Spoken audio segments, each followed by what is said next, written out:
Alright, so honestly, I've got a few things running through my head. I have missed doing hand building, so I'm getting to that now. I'm taking a good little amount of clay out to work with for a pendant. Now, I had one idea running through my head for about a week. I don't know if that's what I'm working on. I'm gonna see. I've got a couple of things running through my head, so we're just gonna see what happens.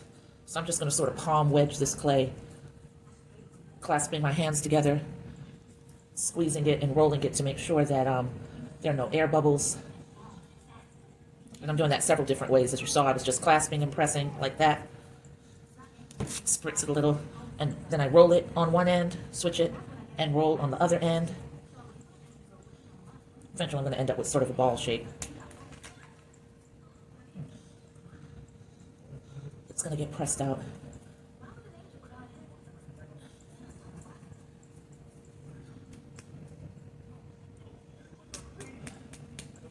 It's good for me to work on this little mini canvas because it just helps me keep my proportions sort of in order. I naturally lean towards larger things. It's just what I do. Maybe because I'm so large, it's just that everything looks tiny to me. And working on a pendant that I want to keep within a particular set of confines can become challenging when your natural tendency is to create large. So this helps.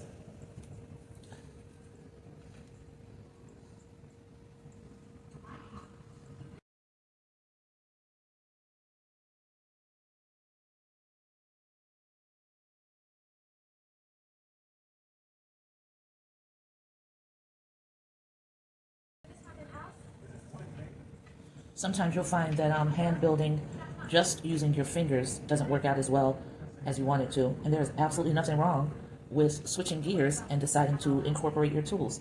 That's what they're there for. That's why they create them, so that you can achieve the desired result without it being so labor intensive that it becomes discouraging.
Moving the clay around and gathering it into an area where I'm going to need considerably more.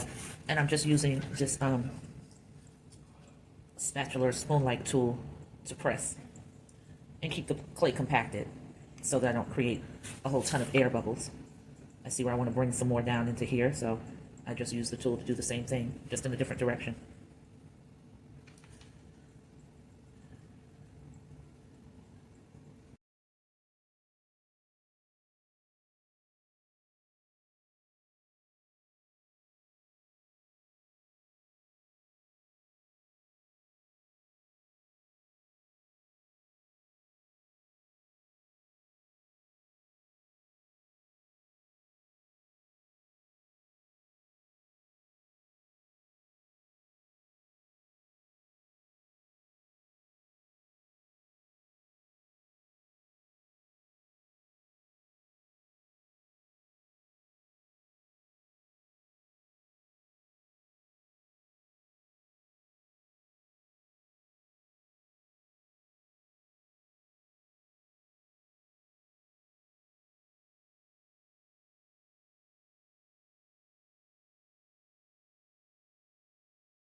All right, so that is the basic foundation for the freestyle that came to me as I was working.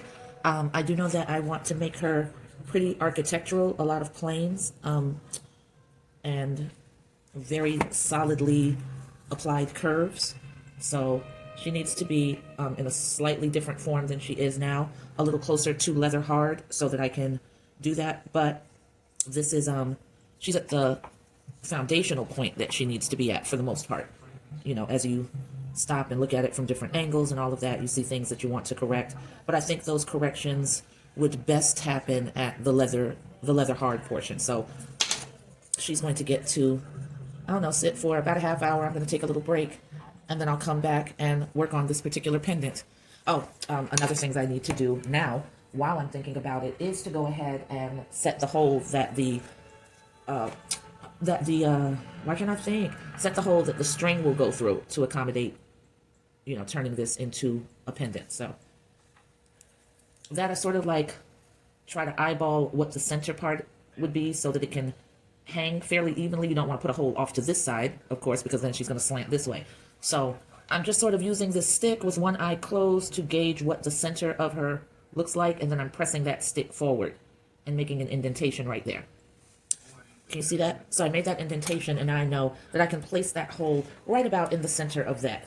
So I do have to look and see what this top part is looking like, how much clay is up there, even that out a little, so that when I make the hole going straight through, I don't bring it up too close to the top. It has to be, you know, the clay has to still have a little meat to it so that I don't end up creating a hole that's just going to be a catalyst for a crack in that area. So I think I'm good on that. Now the studio gave me the stick that things go onto when she is there. When she puts jewelry pieces with holes in it for them to dry. It's like a little device that she has, and it has like 2 sticks, and she hangs things on there. So the rule of thumb is to make sure that when it shrinks, the hole is not going to close up smaller than this. Now this stick that I have is about twice that size, so I'm usually in a really good place with it. So gauging where I have to go in, and I'm just going to try to push straight through slowly but firmly, trying to make sure that I don't go in on a slant. So I have touched the base of the board, and right now I'm just going to twist so that I can gore out a clean area, pull the stick back out,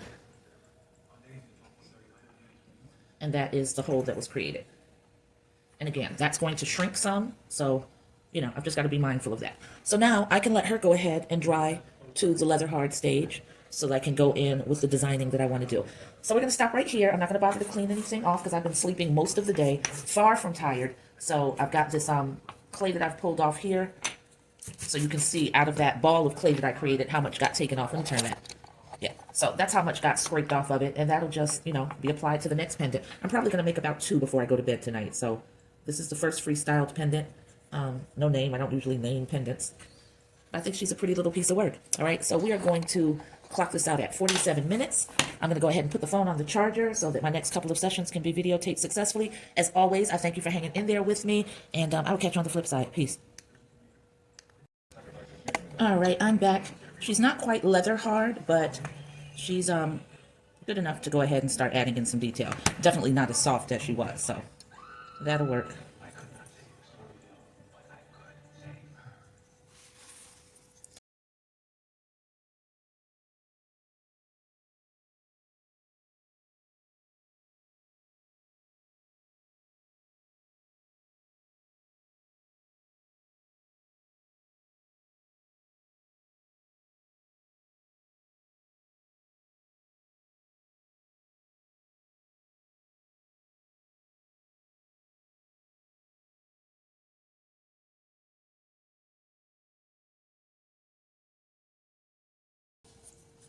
Yep, once again, you see where I will work in piss poor lighting like forever before I realize that all I have to do is change the environment. I don't know why I do that, but I do it often.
All right, so this is the pendant. For all intents and purposes, completed. It's going to sit out overnight while I go make me some chocolate chip cookies because that's what I'm craving for some reason right now. And tomorrow it'll be very much leather hard, and I'll be able to go in and refine and make it less bumpy and, you know, just really finesse it. So this is what she looks like from the side. This is what she looks like from the front. Very lightweight piece. Let me see. She hasn't been, of course, put through the fire. So let's see what she measures right now. What she measures right now is just shy of 4 inches. And I'm going to turn the camera a little bit so I can show you where the placement on the wearer, the person wearing it would be. So that's pretty much it. This is crooked because of the way I've got the camera turned. So yeah, and I think that's a beautiful piece. Could go up higher, could go much lower, but right about here. So that is what she looks like. Very, very cute freestyle pendant. I'm very pleased with her. I might even close in this hole a little bit more, but like I said, I'm able to solidly touch the back. And once it dries, it's going to pop off of this cardboard. So I'll just maneuver this down a little bit lower. Actually, what I'll do is take the needle tool and just put some more texture into that hole so that even when the shrinkage happens, that still looks very intentional.